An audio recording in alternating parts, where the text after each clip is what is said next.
It's hard to really know what to make of Phoenix Springs the first time you encounter it. Bafflingly esoteric, this slick, stylish adventure game is seldom interested in throwing the player a bone. Its systems are unconventional, its narrative is clipped and rhythmic, its story is 2 parts mood piece to 1 part enigma. It's a weird game, one that has inevitably wormed its way into my heart. Because the narrative has little interest in exposition, the primary motivations are the first mystery. We know basically nothing about our protagonist Iris, about the world she inhabits, about the critical mass that drives her to act in search of her brother Leo. The player has to take a leap of faith and believe that the space around them will eventually provide the answers they seek. Phoenix Springs has an unusual means of interacting with the world. Instead of grabbing up objects, you possess ideas, key phrases that you use in conjunction with your environments to push further towards the answers you seek and the places hidden from you.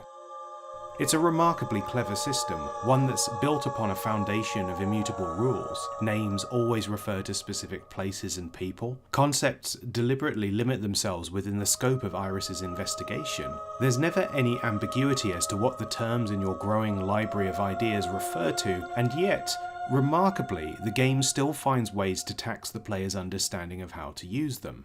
You see, Phoenix Springs is a game that makes you feel like you're always halfway through a conversation. At odds with the world around you, its various conundrums are built out of a requirement to intuit information that is not there as much as that which is. This might seem like an annoyance, and there will be moments where it is, where the words, the environment, and the grey matter don't quite line up. But coupled with the overall vibes of the experience, it feels like a feature, not a bug.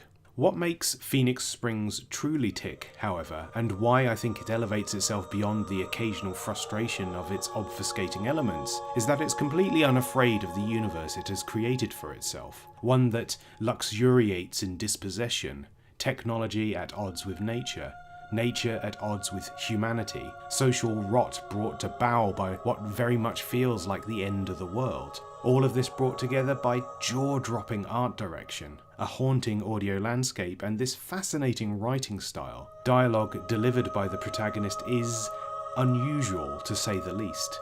Noir-esque. The linguistic stylings of a pulp detective novella brought to life, a rhythmic expression of the world around her that reads 1 part neurodivergence and 1 part generational trauma. It fits perfectly.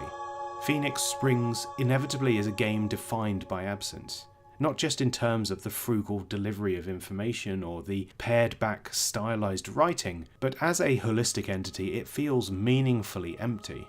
Burning a hole in your head the further you delve deeper into its mystery. Every thread seems to lead to a frayed end, a gut-churning epitaph, and a damning premonition of the world we seek to rescue ourselves from. Ultimately, why Phoenix Springs is so evocative an experience as an adventure game is that it feels brave enough to ask the following questions. What lies within the soul of a mystery? Is it the conclusion at the end of that jumbled mass of your own wretched neurons? Or is it the journey you take to reach that inconvenient truth? What happens when the answer ends up satisfying neither?